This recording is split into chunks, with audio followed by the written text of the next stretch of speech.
Good evening, Alec from the law firm of Cuddy and Fader on behalf of the applicant, Zena Development. So for the new alternate member, new board member, just very quickly, this is a 30-lot residential subdivision in the R60 zoning district. The project site is 106 acres, and it's accessed by an existing road in Woodstock called Eastwoods Drive that has to be extended 1,200 feet. A majority of the project is clustered on the northern 50% of the parcel, with only 8 homes located on the cul-de-sac road that extends to the south.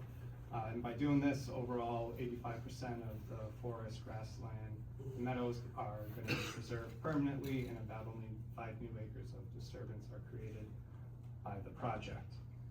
So we've been at this for a while, for about 2 years. We've gotten new review memos from the consultant NPV, and I know we've made many submissions. So just to provide a framework for the discussion this evening, one of the things that we submitted on the 8th was a legal memo from us to the town council, which is in the record, and I just want to provide copies to the board too, to make sure you have a copy for yourself.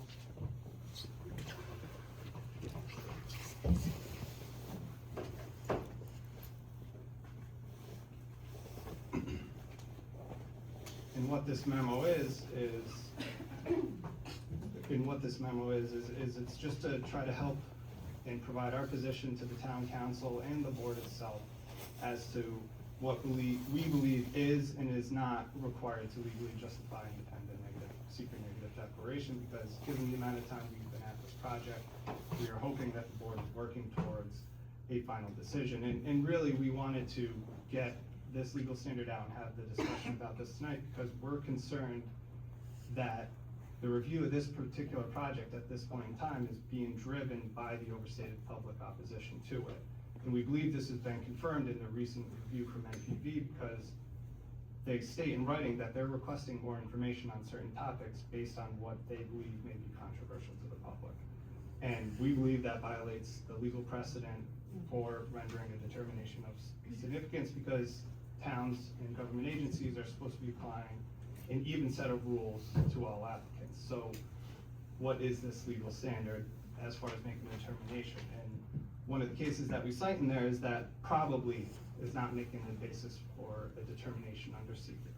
Not every conceivable environmental impact or eventuality needs to be identified and addressed for a secret neg deck to be issued. And that's from the Friends of Fort Greene Park, which is a case that we cite and reference in the memo. Instead, there's a rule of reason that is supposed to be applied, and really what that means is, be reasonable.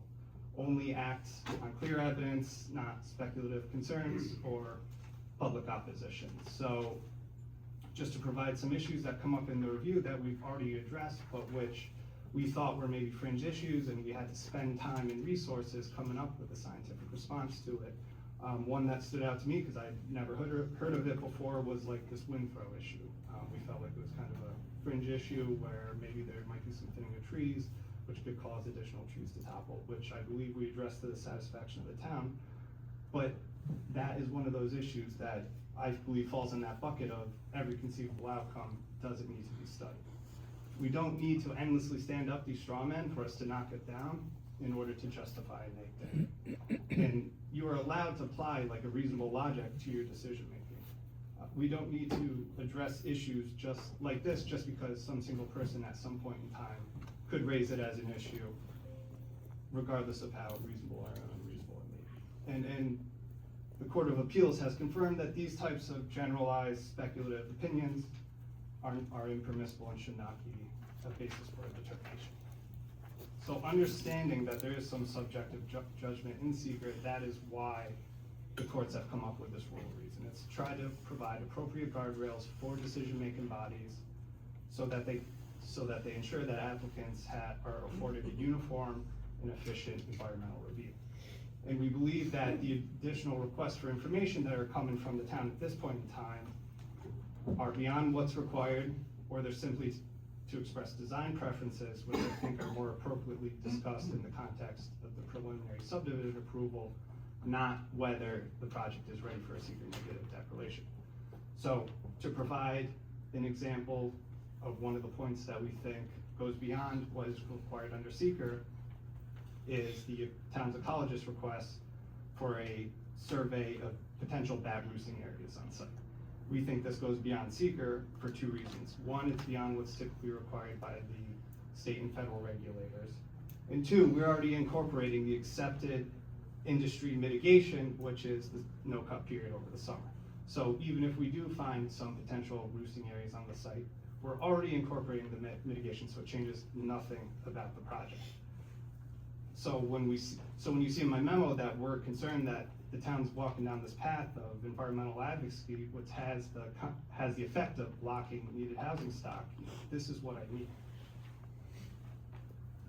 Because these additional requests, they take time. We have to go out in the field, we have to prepare a report, then we have to submit it to the town, and then the town has to review it. It just has the total effect of delaying and making the overall project more expensive. And I think it's fair for us to be bringing this up and making the point in this way is because this request for study of potential roosting areas on site was made when we already have sign off from the U.S. Fish and Wildlife, which is the federal agency with primacy on this issue.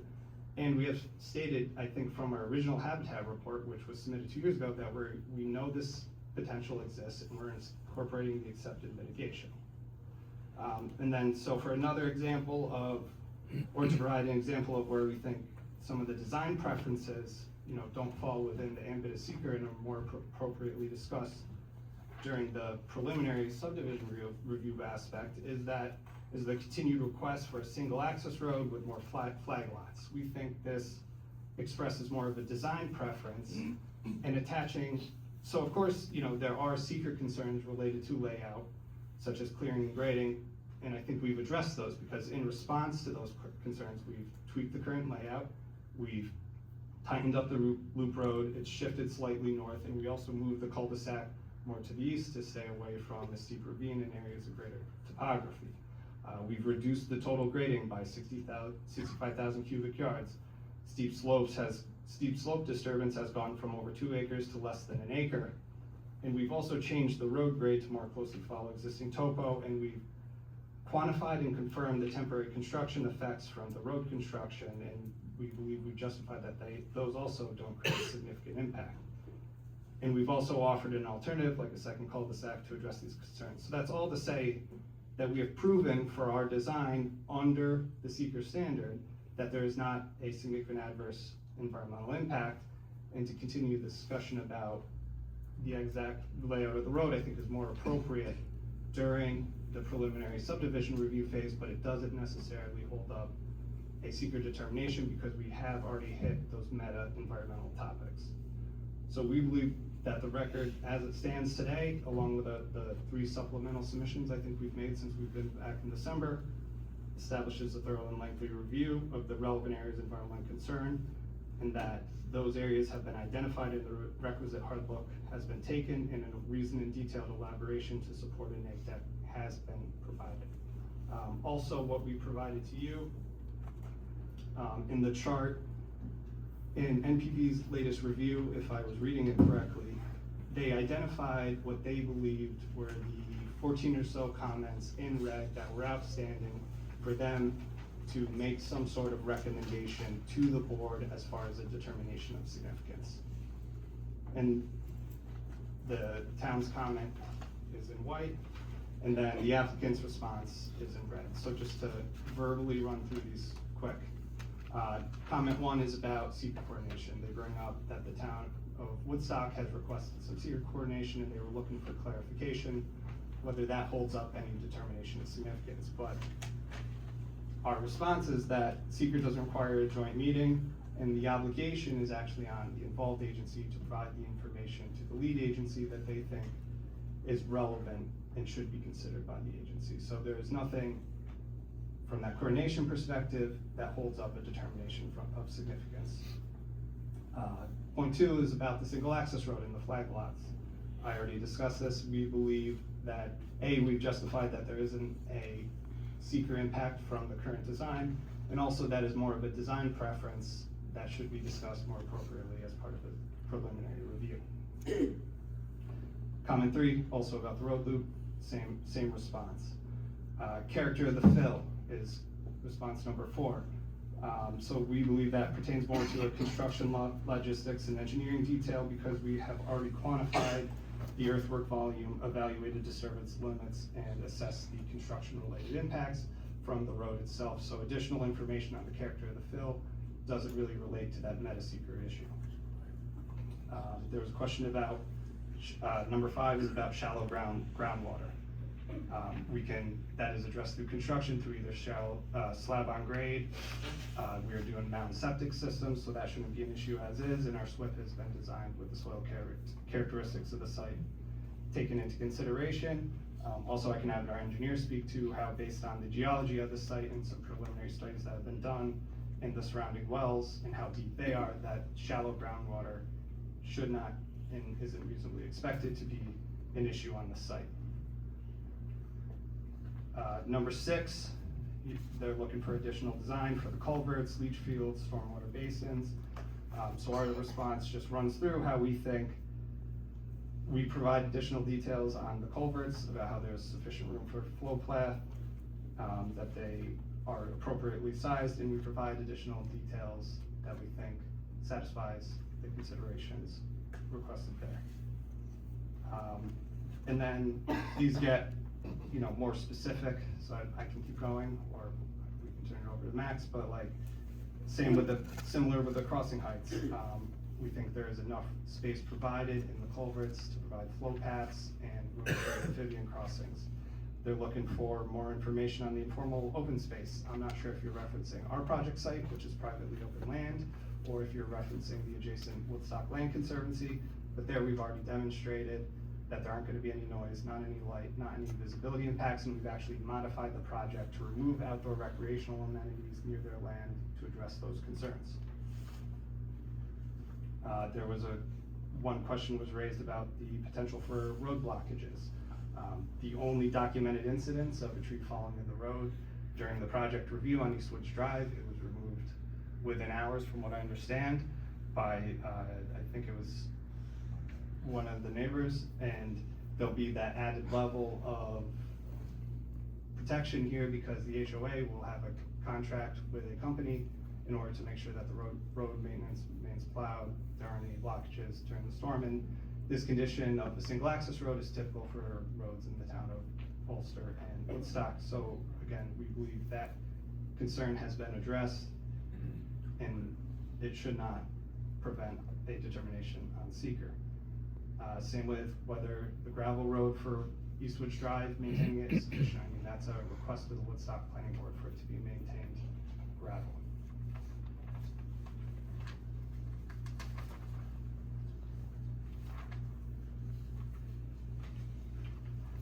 Construction impacts, noise, odor, and light. Again, those are temporary in nature. In our January 27th submission, we include some law that temporary construction impacts generally do not rise to the level of significant adverse environmental impacts. The road widths, that's comment number 12. They're all zoning compliant. They were designed in compliance with the zoning code.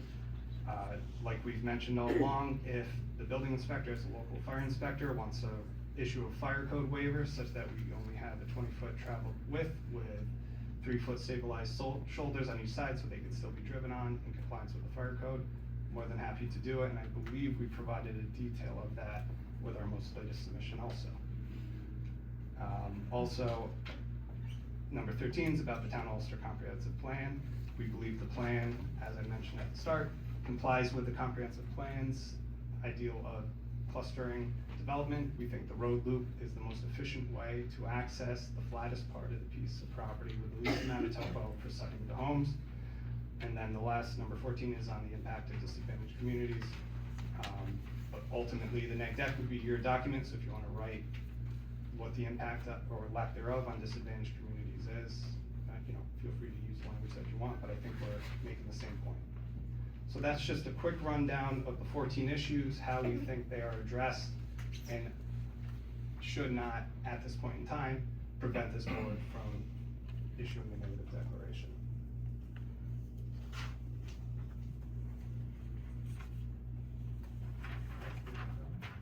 Sure, yeah.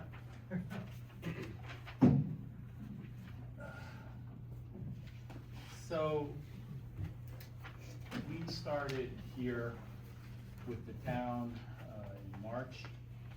I understand, so I can't speak to what happened in the community before I got here. I can tell you what happened when I got here. When I got here, I understood that upon initial submission, there was concern that in order for the applicant to access the Ulster parcel, it needed to get approval from the town of Woodstock. And I understand that they were directed to go and secure that. I also understood that around December, and these again, I wasn't here, so this is my understanding that was conveyed to me, was in December you had asked the Ulster Town Board to be lead agency. There was some discussion, and when we got here, we felt it was most appropriate for the planning board to be lead agency. That was our recommendation. We started in mid-March here in the town, and by May 13th, the planning board noticed its intent to declare relief. On June 5th, less than 2 weeks later, the town of Woodstock contested that. They said, no, we want to be lead agency. So now, the town of Ulster and the town of Woodstock planning boards have to either decide who's going to be lead agency among them, or it has to go up to the DEC commission. Went up to the DEC commission, and between June 5th, when that contestation was made, and October 29th, we didn't hear back from the DEC commission. On October 29th, we heard back. They ruled that this board should be lead agency. So between that time, this board could take no seeker steps. Nevertheless, on July 2nd, we issued our first NPV review of this project. As part of that review, we identified 15 comments on preliminary plat requirements that were not met by the submission. We also identified 10 general planning concerns. I take issue with some of the comments that made it seem like there was a bunch of new requests being come out. We are very, very clear, and we are very, very careful when we issue a review on any project, that at the first step, we give everything. Because we don't believe it's fair to an applicant for us to keep going back and piling more and more. However, in this project, you give a comment, you get a resubmission, something else may come up based on the new information, the revised plans. So we gave our memo on July 2nd. Zena responded with a new submission on July 22nd. We did a memo on August 5th. Again, a lot of the stuff needed to be made sufficient in terms of the submission requirements on August 6th. Till that point, we were looking to hear back on whether you were gonna have DEC wetlands. On August 6th, the applicant provided us with the documentation necessary for us to conclude that DEC was not taking jurisdiction over the wetlands within the town of Ulster. They had done it for Woodstock, they weren't doing it in Ulster. We didn't know that until August 6th. September 18th, we worked with the applicant. We held a workshop call to go over all of those issues on our memo to make it clear what we were looking for. And we recommended that the applicant go out to the town engineer because we had concern with how the project was designed in terms of the septics, in terms of the layout. It was atypical to what we see elsewhere in the county. So the applicant met with the town engineer. The town engineer had some comments on how the septics might need to be redesigned and suggested they go to Orange County Department.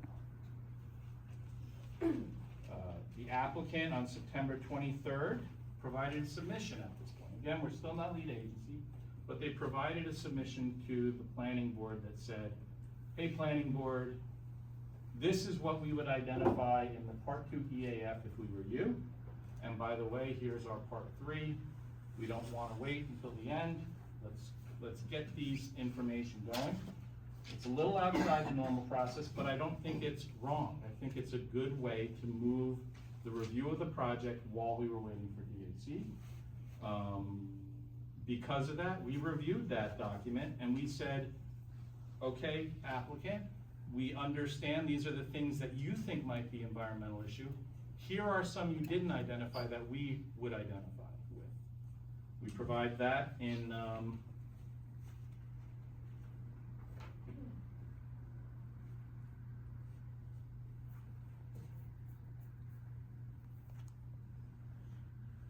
October of 2013.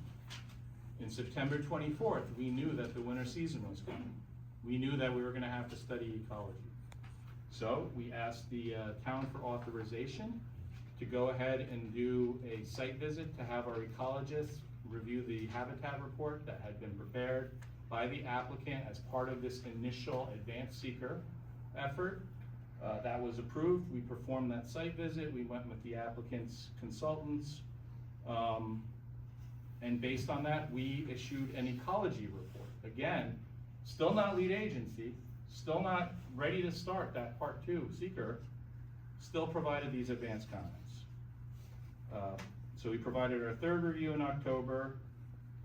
We provided the review of our habitat report on October 21st. October 29th comes DEC, issues their determination. This planning board is going to be lead agency. On November 12th, we have a second call to go over our seeker concerns with the applicant. The applicant provides submissions on the 17th, the 24th, and the 26th of November.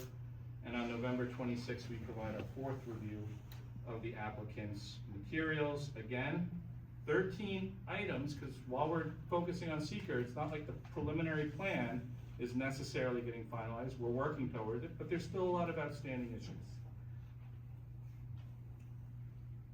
Additionally, at that time, in our memo, and again, this is November 26th, so working to get this out quickly, we provide a memo that looks at the first draft of the Part 3 EAF, and we identified several issues of where we think the Part 3 did not address the potential moderate or large impacts that were identified.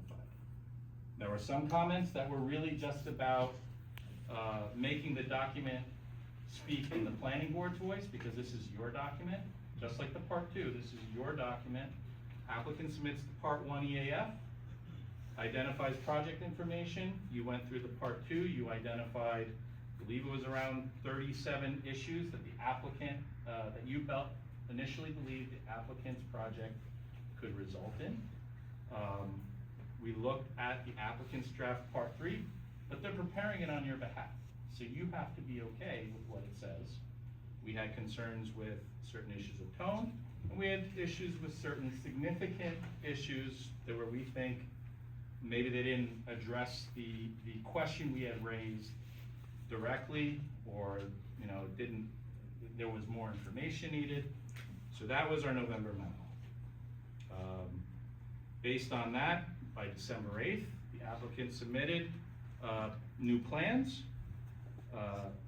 December 9th, the next day, you guys adopted that Part 2 that identified the 37 items. And on the 16th, the applicant revised their draft EAF Part 3 in response to our first review memo of November on that EAF Part 3. And at that point, we met with the applicant, we sat down to go over details of what we thought were outstanding. The applicant went through every single item with us on this. We told them what we thought needed to be done additionally. We had just received the revised Part 3 the day before, so obviously we couldn't go over the responses there, but we tried to get clarity among and between the applicant and us as to what was needed. And at that time, and I think I was very clear at this time, I told you I couldn't get this review that you provided on December 16th back to you until the end of January. Holidays, time off, staffing, the pace of the review till that point, that's what we said. I know you wanted to be on the January agenda. We said we'd do our very best, but we knew it wasn't coming till the end of January. And we couldn't even do that. We got you the review the first week of February. When something is a type 1 action under seeker, as this project is, and I said this early on in the meetings with the applicant, the presumption is that it would require an EIS. Not the certainty, but the presumption. You then do the Part 2 EAF. We identified 37 items on that Part 2 EAF. That's a lot of items. Again, presumption, a lot of items, you're probably gonna have to do an EAF. Not necessarily, because for every item that we identified, the applicant had the opportunity to tell us why the impact that was identified as moderate or large was maybe not of significant magnitude or importance to constitute what's called a significant adverse impact. That's the difference between the Part 2 and what gets you to the determination of significance is after you reviewed all of those impacts in the Part 2, is anything left significant? And if it is, seeker says you should adopt the pos deck, and if it isn't, you adopt the neg deck.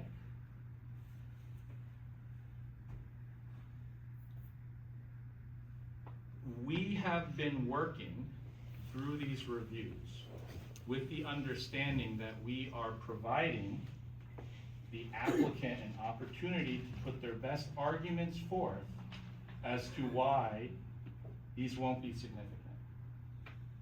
To this date, we are not satisfied that that is the case.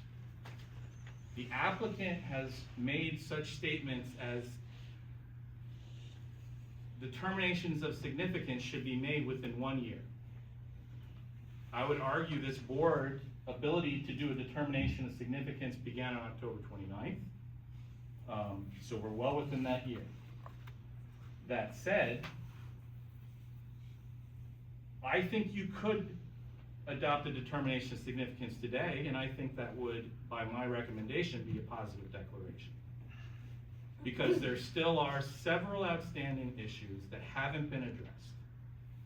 And so it's a bit of a, because I've spent so much time reviewing this, because I committed to getting reviews done over the holidays at the applicant's request, to meet the applicant's schedule in an interest of being cooperative, I thought that there was an opportunity that maybe I could at some point recommend to this board that the applicant had addressed everything, and guys, I think you can reasonably say there won't be an impact. If the applicant is pushing for that determination tonight, my recommendation would be, I'm not satisfied.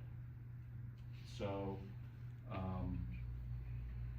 I really think it's sort of, it's your determination. You can make that determination when you're ready to make that determination.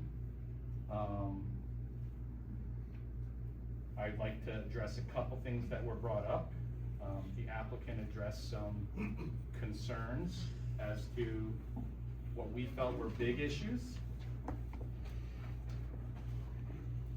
With regard to the joint meeting with the town of Woodstock, that was simply included in our memo because I felt like it was appropriate for our attorney to provide advice on that. That was outside of my area of expertise.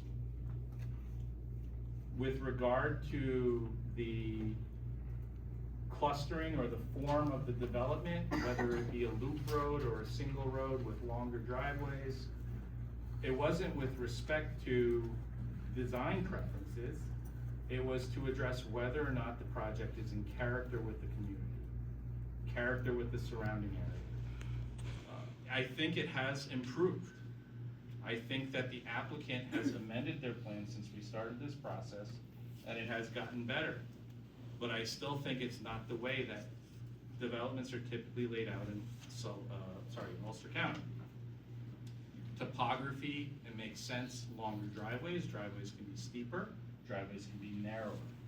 To have a loop road in an area of significant topology requires a lot of land consumption in an area that has a lot of wildlife, a lot of ecological resources that we feel are sensitive. With regard to the geotech, the request for understanding the quality of the fill was to check the numbers on how many construction trips are going to be required to import or export soil. If we don't know if you can reuse the fill that you're cutting, we don't know how many trips are going to be generated. That was the purpose of asking that question. With regard to our request for additional information on the shallow groundwater, shallow bedrock, it's been our concern since this project started that there's a lot of engineering challenges to putting septic on bluestone bedrock, and that you should understand what you're going to be able to do. We received a memo from the engineer that had a lot of concerns about your current design of the system, talking about whether or not the mound systems are even going to be allowed by Ulster County, and again, imploring you to go and talk to them to see what they're going to require. How do we know that this is even a feasible alternative if we don't have that information? These were things that were brought up as early as August when we started talking about this. With regard to the culverts and the wetlands, we still have questions that were raised following our site visit where we said, during that site visit, looking at your mapped wetlands, we think you missed it. We asked you to clarify that. The response we got is DEC didn't take jurisdiction and Army Corps at some point in the future will verify us. That doesn't help to understand where the impacts could be if we have to wait for Army Corps, which you said wouldn't provide a JD until this board gave their determinations.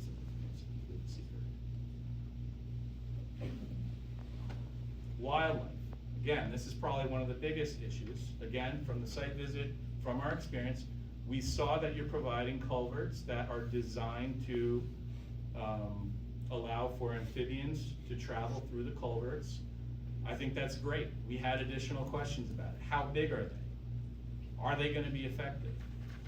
These are questions, we see them, we need to vet it to understand if it's going to significantly reduce the impact, so that we don't have to say it's significant, we can say it's reasonably addressing the impact that was identified in the part 2. I don't know that I really want to go through another that much further here. Whenever we're dealing with seeker, any project that's controversial, because I think that's something you brought up, being held to a different standards because there's a lot of people in the room. That's not what's being suggested here. We're not suggesting that you do more mitigation or design your project differently or provide more analysis because there's a lot of people in the room. What we're saying is we have to be sure that when we prepare this EAF, that we show the work, that we show that we papered it, that we recorded it, that it's all properly written down and recorded so that it can withstand a challenge if necessary. But it doesn't mean that you have to be subjected to more time or more independent study.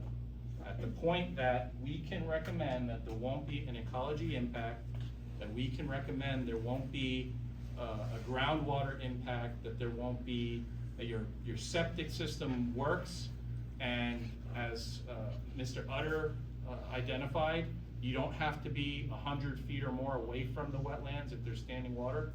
We don't know that. Is there standing water in those wetlands? I don't think you could tell me that. these are the questions we have to vet to get to a neg deck or a pos deck. And I think I've been very upfront with the applicant throughout this process that my initial thought was it's gonna look like a pos deck, but I'm gonna keep an open mind and I'm gonna give them the benefit of the doubt and I'm gonna listen to them and consider, and if they convince me, I would come back to you and I say, guys, they've given me all the information I need to say this is a neg deck. So that's sort of my response. I'd be happy to answer any questions the board may have.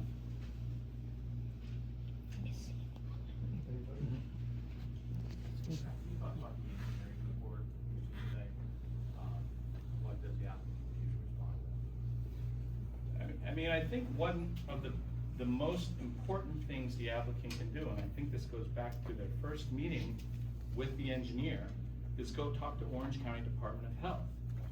Ulster County, what did I say, Orange? Yeah, I guess it's Sullivan before too. I think go to Ulster County Department of Health, see if these mount systems are gonna be acceptable. To his knowledge, they've never approved one before in the county. I think that's what he said. I think he said that they might allow something to be above ground fill based. So there might be some solution that works. But you gotta figure it out, you gotta do the work, so. And I think there were some other issues. I mean, there were some stormwater issues, and these are things that can, he had some code issues that I know Mr. Tutt has brought up about what the code allows in terms of the road. I've been sitting here banging my fist advocating narrower roads, more driveways, don't connect the loop roads, based on good planning practices and having a softer impact on the land. But if the codes require it, they gotta do it, right? So these are issues that I understand, don't necessarily always go to seeker. I mean, there might be some of these things outstanding still at the end, and you might be able to make your determination of significance, and we still don't know whether we can do a 20-foot road or a 26-foot road. That's fine. Those can be details. Those can be site plan details later on in the review. So. In terms of the driveway, we brought up the length of the driveways and conforming with the subdivision in Ulster County. Yeah. What do you mean by that? Well, yeah. With this project in particular? Well, so if you look at this project, it's arranged so that every single home is pretty much within 50 feet of the road. You know, you kind of come in, you have a driveway, and you get to the house. Like you would on a flat property in the middle here of town. This is up in the woods. If you look at all the houses around here, none of those houses are 50 feet off the road. You know, you're going up a 150-foot driveway to a house that might be perched on the side of the hill, and then the road's sort of in the valley below. And that's because the roads have to meet certain standards in terms of grades that driveways can get over. So it's called being terrain adaptive, really. It's designing around the terrain instead of grading. And I will be I will admit clearly that since I started working on this project, the applicant has already done that. The applicant has reduced their cuts and fills by 65,000 cubic yards since this process began. This application has gotten better. They've moved that cul-de-sac in a way that requires less grading. And I think that there have been a lot of improvements, but I still think that the standard to say that there won't be a significant adverse impact has not yet been met.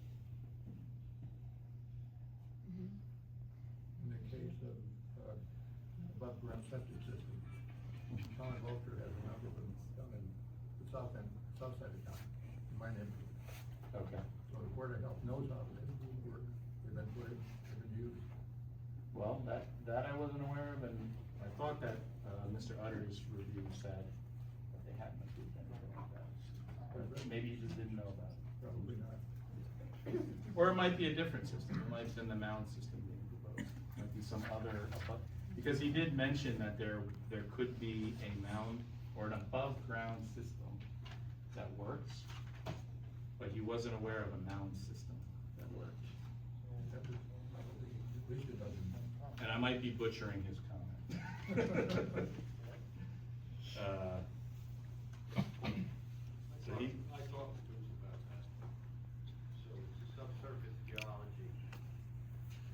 surface geology supports that you can put a mound system in, but you still have to have clearance to bedrock and groundwater before that. Typically, the mound system, because the soil underneath is correct rate. You can't put a mound system on top of solid rock. No.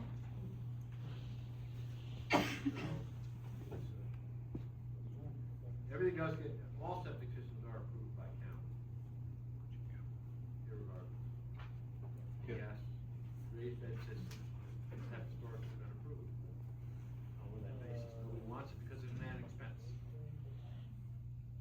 The comment that I was responding was that he writes, "It has been our experience that Ulster County Health Department may allow for raised alternate OWTS, that's on-site wastewater treatment systems, to be used in realty subdivisions which would require percolation rate faster than 60 minutes per inch. But we have not seen the use of mound alternate OWTS as currently proposed for this project.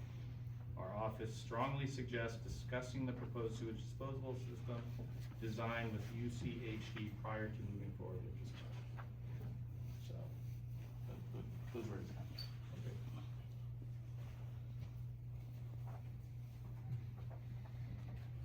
Max, thank you. Puts everything in order. Does the applicant have any comments back?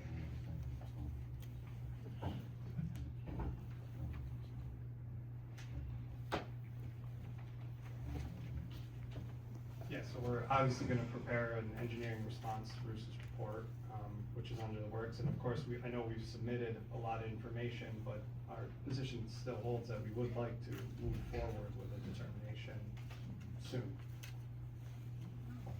We've really had an impasse here because it took DEC so long for the lead agency to be appointed.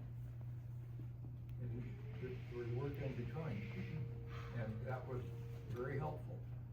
But still, end of October was the town of Ulster was appointed lead agency. So that really is when this clock started. So we're trying to move as fast as we can. The holidays come in, January was a wipeout. February disappeared. So now we're starting over. Really, we don't have a clean slate, but we have this design very close to completion. And I think it's really a need on the town of Ulster to take another month and finish this up and come back with a neck deck. Excuse me?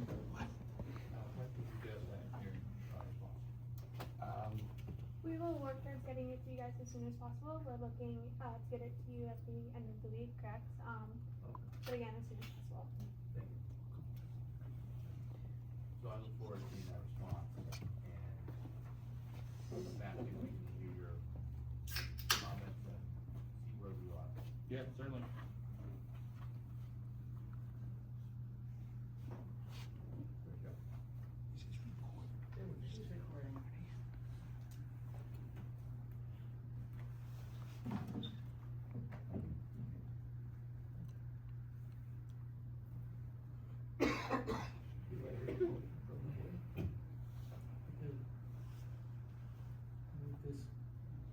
Move this on until Max's suggestions are met.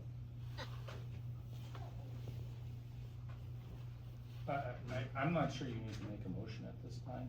I mean, I think we asked the applicant for more information. I think we got some yesterday. I think we got some responses that you didn't want to provide some more information on other things.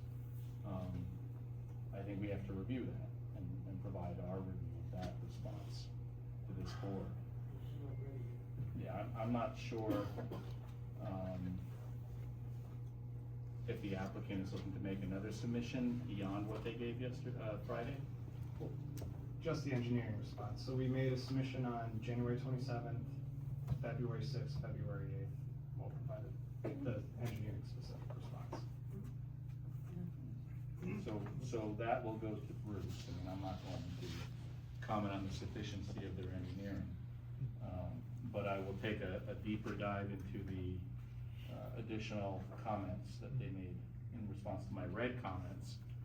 I still have a lot of stuff in that memo other than the red comments that, while to me isn't critical, still need to be addressed to make an EAF that this board could consider adopted. So you're still reviewing the February 6th, February 8th comments that they provided?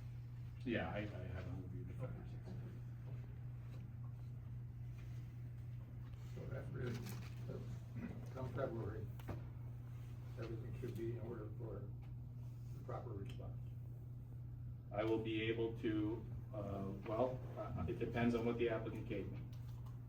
I can't tell you that what they've given me satisfies my concerns or not. Like I said from the beginning, I'll keep an open mind and I'll make my recommendation. And at some point, either the applicant has to say we're done, make the determination, or the planning board has to say we're done, make the determination. And you'll have my recommendation either way. That's what I read for. Yeah. Okay, Thank you. any other questions?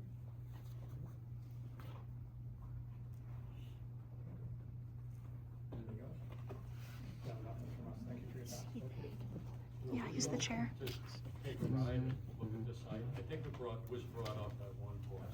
Yeah, please There's a do. picture's worth 1,000 words with the etching of the stone, you know, the cuts, the grades, the driveway lengths. Any kind of all. it's just, it's under 2 feet. Looking So and now, hearing it on paper, it's a little looking bit at it on open. paper and going out and seeing what is on the ground is. I think what the applicant is trying to convey is that it would be very difficult with snow on the ground. Almost dangerous, I would say. Yeah, You're but welcome at to some come out point, anytime and we can show Unfortunately, you a I path. know that- you're in a hurry, Yeah. you wanna get it done, but it would be nice to go. I I think think it it's came up important. one time, I think you did, personal reasons, I haven't been able to go myself. I think we talked about it in December, and You it's know, just. for what it's worth. Yeah. Yeah, no, we would like you to go. I think both site visits by the consultants and then also the town of Woodstock Planning Board had a positive effect. I mean, the existing road and then the driveway that's on the house, up near the property line goes almost to Ulster. But if you wanna schedule a formal site visit, you know, We're happy to meet you, Yeah. show you. We're There's happy a to lot of meet you. stone. A lot of stone. No? Stone. Oh, No. no. Not a lot of stone. I would recommend that when the snow clears, when you have, when it's safe to walk, that you walk the road. I don't think you have to do both sides of the loop, but do at least one side of that loop down to the cul-de-sac to get an idea of the lay of the land. I don't think there's a substitute for the site visit. I've asked for the applicant to provide all types of maps, color-coded, to try and tell you how this thing fits. Until you actually walk it, you have no idea. Yeah, I'd like to take a walk. I'm in the field every day, so. All right, so we'll set something I up. like to walk. We'll set something up then. Should we do anything until July or August when the snow is gone? Snow might not melt till August, so we may have to just